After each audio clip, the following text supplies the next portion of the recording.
Ryan, may sinabi bang dahilan si Director Santiago kaugnay ng kanyang pagbibitiw bilang hepe ng NBI? Ano ang laman noong resignation letter? Yun ang dahilan. Ito ang sinabi ni Director Santiago kaninang umaga sa flag raising ceremony. Kiit niya, ayaw niyang mabahiran ang kanyang reputasyon ng mga paninira. Emosyonal ang ilang tauhan ng National Bureau of Investigation sa flag raising ceremony kaninang umaga. Matapos itong magpasa ng kanyang irrevocable resignation sa tanggapan ng Pangulo noong Biyernes, sinabi ni Santiago na nanahimik siya at hindi nagpaunlak ng mga interview. Subalit kinumpirma ng Malacanang ang kanyang pagbibitiw sa pwesto.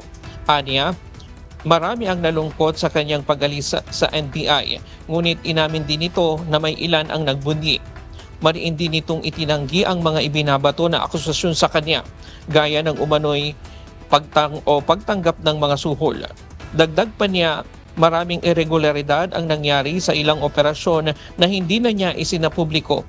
Pero may mga taong sangkot na sinampahan nila ng kaso.